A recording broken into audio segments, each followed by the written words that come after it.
Welcome to Robust Intelligence AI Security Fireside Chat series. Today, we're very honored to welcome Renuka Nadkarni, Chief Product Officer at Aryaka.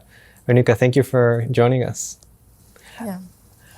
Maybe to start out, can you tell us a little bit about you and what Aryaka does? Absolutely. I'm super excited to be here, Kojin, and looking forward to our chat.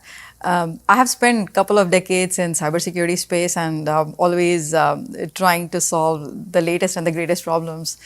And at Aryaka, what we have done is we are building unified SASE as a service.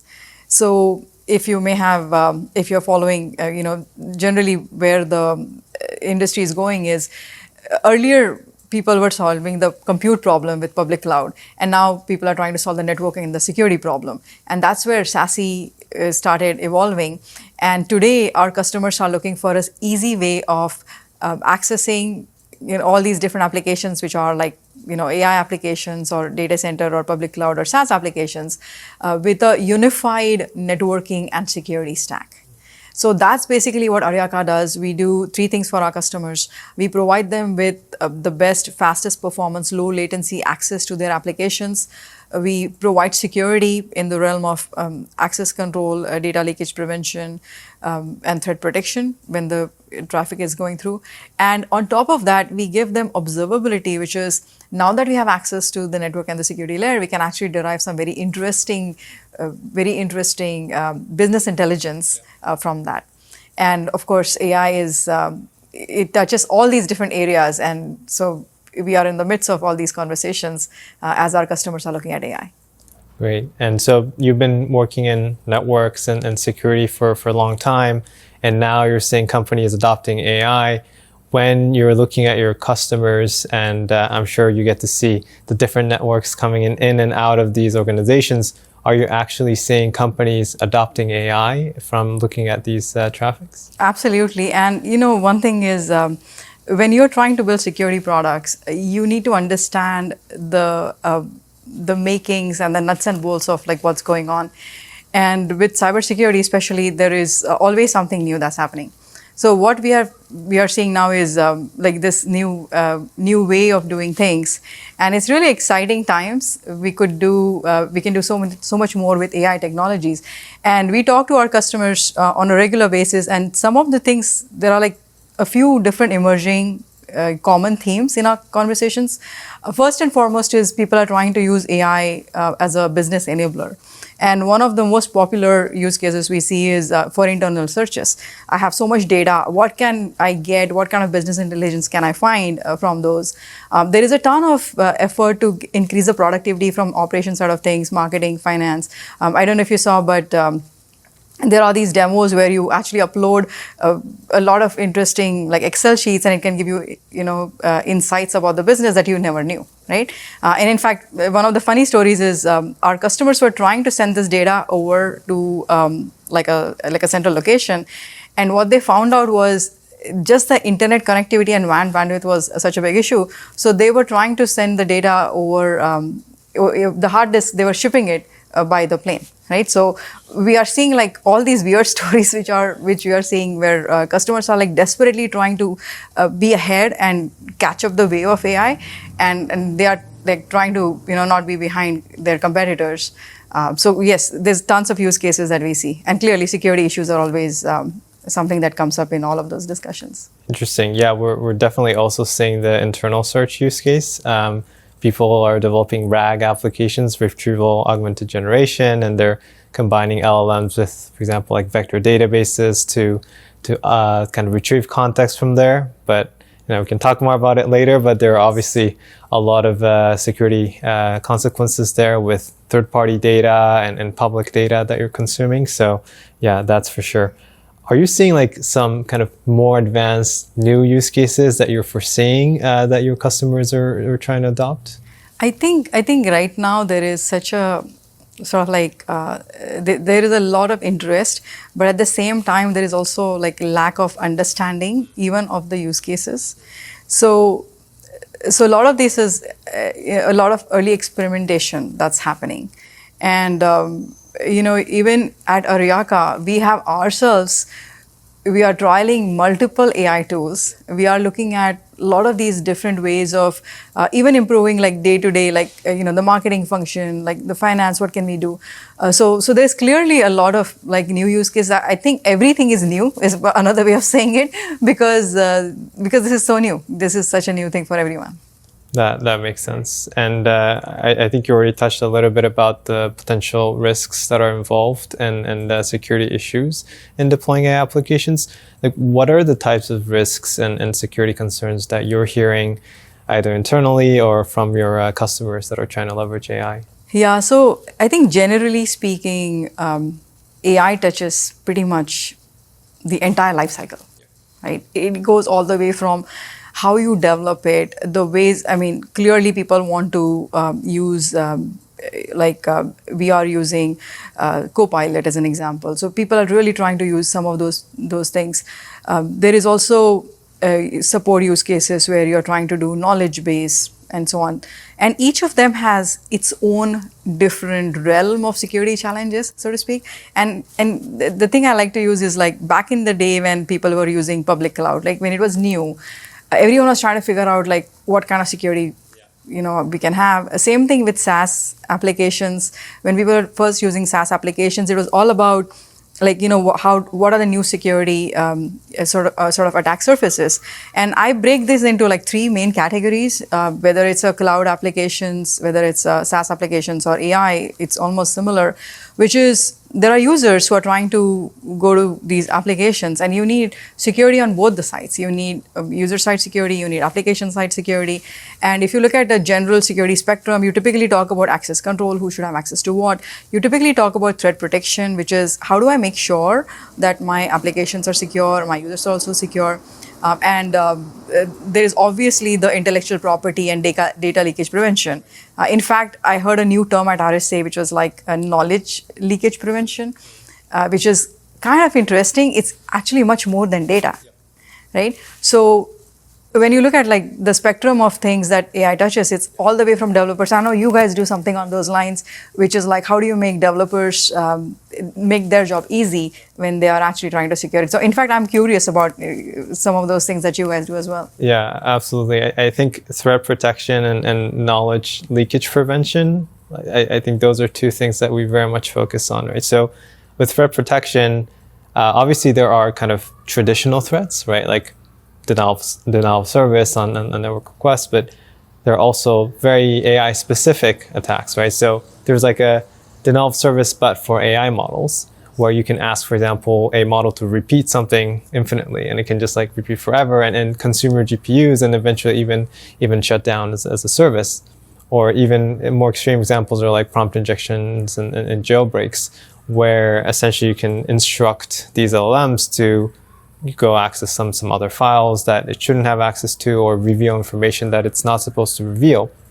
And the tricky thing with LLMs is that some people call these LLMs like agents, right? So they're essentially acting on your behalf to complete different tasks, right? And so right now, it can be like simple Q&A, but soon it can be like, okay, go get my emails and summarize them and give me back the response, or even respond to these emails, or, doing some more complex operations.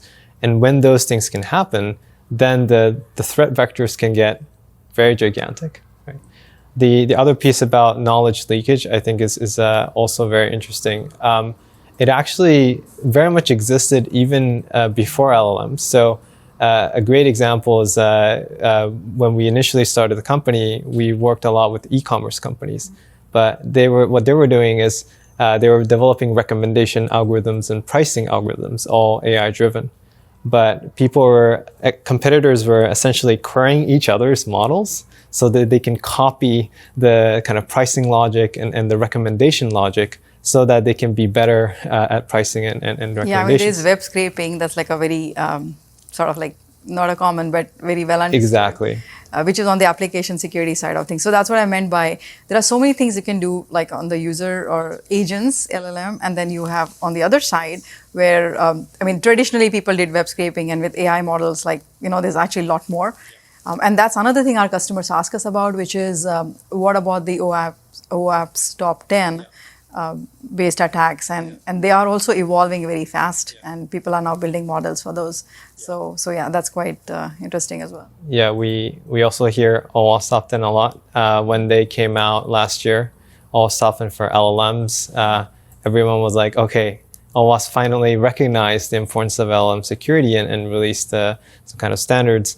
I think what people are struggling, and I'm curious to hear your take too, is that, at least from what we're hearing, is that they know that it exists, AI security exists, and they need to do something about it, but it's not entirely clear how to go about it. And so I think the world right now is very much looking for the what and why is being set now, but the how of it is an extremely important topic. Yeah, see, what I believe is, just like we mentioned, when public clouds were new, there were a lot of companies that were formed around solving certain problems in terms of access control, and like the CSPM and the CIEM and the CNAP was like, there were a lot of these things that came in. And then a lot of these things ended up becoming features of other more prevalent security enforcement points. Right. Similarly, when SaaS application adoption was new, they were like similar, like how do I make sure that they have right access control, and then that's where we had CASB, and then there were also certain malware which were like specifically attacking the SaaS communication, and then it started becoming part of the more like an IPS or like a pattern that you look for. So generally speaking, I feel like in the security evolution, there are only so many places where you can enforce security. Right? There is, and network is one of those places where it's actually much easier to enforce security because all the traffic is going through that. And then of course there is like on the agent side or the user side, and then there is a server and the application side where you can do more of even the developers can have like test tools and so on while they're developing. Yeah, I think that's very true. Like we've been selling one of our features called the AI firewall. And what it does is it basically in real time protects AI applications from problematic inputs and outputs. And with a lot of companies, we're doing this at the application layer. So per application, developers and different teams are adopting this AI firewall. But we often get this question of like, well, if you're doing it at the application level, then you kind of have to remind everyone to make sure to put AI firewall in place. Can you have some kind of like more like network layer or something that's at the kind of enterprise kind of infra level that you can have for AI security? So I think there's probably a lot of kind of potential synergy for the network layer security and the what AI security can do there. And I'm actually curious, like you're starting to work think a lot about AI security as a network security company. What are the areas that you think Aryaka can play in terms of AI security and how we can potentially collaborate and partner? Yeah, in fact, I wrote a blog about this just yesterday because everyone comes to this conversation, the AI security, from a slightly different angle and slightly different perspective, and depending on where in the flow between the user and application you can do different kinds of things, right? So Aryaka is, we are basically global connectivity provider, which means that our customers use our backbone, Aryaka's backbone WAN link, to transport all the traffic that goes between their users and the applications. So the users could be going to the internet, they could be going to so internet, when I say internet, I mean like something like a ChatGPT app. They could be going to a public cloud where they have hosted like some specific AI applications. They could be going to their own data center where they have their own quarantined LLMs. And they could be using other SaaS applications which are also AI enabled, right? So from our perspective, what we do is we really do three things. One is we want to help our customers adopt AI. And that's where I was talking about like how a lot of data transfer uses WAN bandwidth. And people are like, I don't even have that connectivity to in fact share that amount of data. So what Aryaka does is we of course we have WAN optimized connectivity and guaranteed bandwidth, and you can basically say I'm going to reserve 20% of my WAN bandwidth to do data transfer, but not more than 20 because you need to operate your business and you need to do the other operations as well. So from a networking perspective, that's what we call as the AI acceleration. for our enterprises. On the security side of things, as I mentioned, there are really three big areas that people need to think through. One is access control. Who has access to what? And even just like CASB, right? There are sanctioned applications, there are unsanctioned applications, and even having the visibility to where my users are going, so that then you can block it. And this block is a simple firewall rule. And I say simple, I mean it's an application layer firewall rule. But basically, that's something which is need of the hour right now, because that's what people do not know. Where are my users going? And then the second part, which is the threat protection piece, it's like what you guys have done is truly fascinating. And we believe that that's a very fast evolving area. We absolutely look to leverage a lot of interesting work that's happening in the industry and bringing that work to our customers, right? Because you may have the best technology, but if you cannot use that in the common use cases, or if it's not deployable or usable by the enterprises, nothing else matters. So that's where Aryaka has a huge role to play, because we actually bring all these great technologies that you're working on down to the wire, down to our customers that can use it in their hundreds of sites all over the world, right? And then the third thing I mentioned is more like knowledge leakage prevention or data leakage prevention. And that's something we do by default any which way, just as part of our DLP piece. But applying that in the AI context makes a lot more sense, right? So that's basically where we feel like we can help our customers securely adopt AI, right? So, I mean, everybody wants to adopt AI, but it comes with its own set of challenges.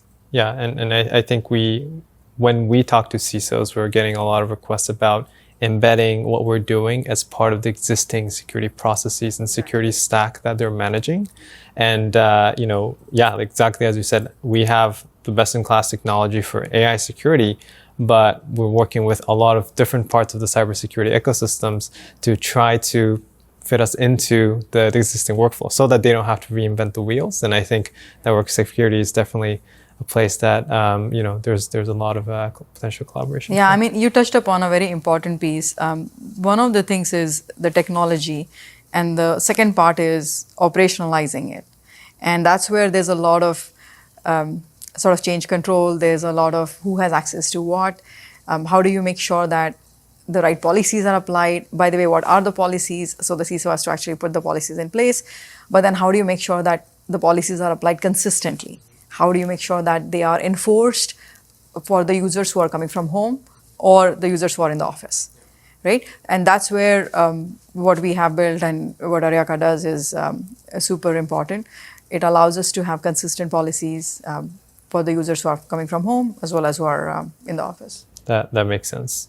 So I guess looking at this from the company's perspective. So let's say if I'm using Aryaka and I'm a CISO and I'm very interested in AI security, what are the first set of things that I can do with you or just in my organization in general? How can I get started?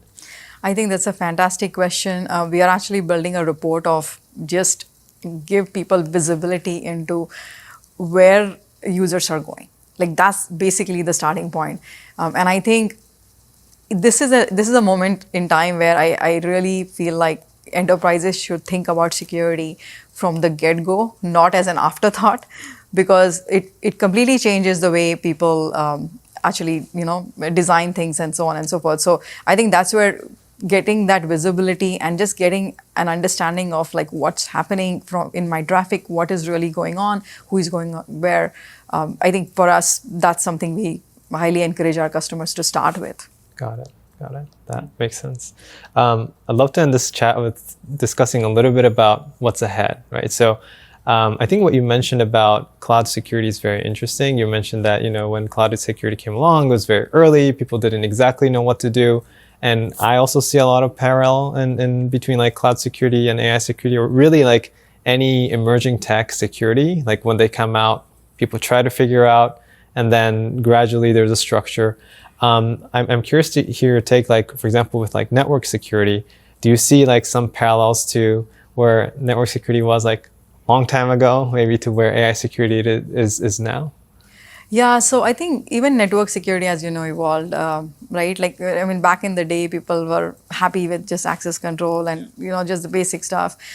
we clearly had to evolve with the new kinds of sophisticated attacks, right? And as good AI is, it also adds completely new dimensions in terms of attack surfaces, right? So just like with public cloud adoption, it was like a new attack surface. It was completely new. People didn't know how to approach that.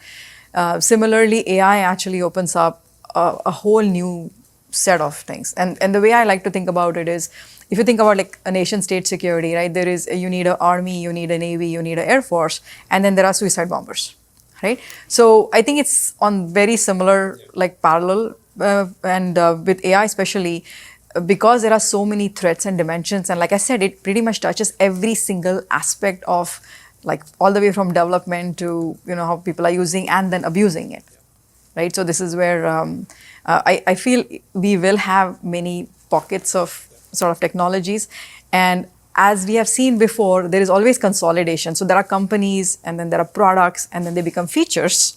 So over the period of time, a lot of these things would be like probably baked into some of the more commonly installed and commonly understood, like a firewall or a SWG and so on and so forth. And I think that's where we feel unified SASE, the way we think about it is, it's a combination of these networking, security, as well as the AI technologies together. We call it observability. And having that done in one place, which is where with Aryaka we have this thing called as one pass architecture. So the fact that we run that traffic through our network, the fact that we have access to the security threats that are happening on that, we can put all these things together in terms of observability and giving people information that they didn't have, right? So that's where like the trifecta effect, so to speak, of networking, security, and observability comes into picture.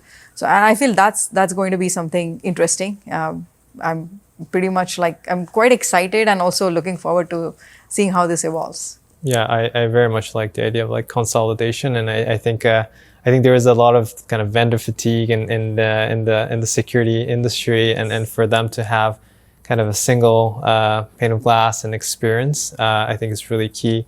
And yeah, AI security in that there are a lot to do, and kind of encapsulating that for the users so that they don't have to know the ins and outs of it necessarily. As long as they recognize the importance and know where to insert things, they can act on AI security. I think it's really critical.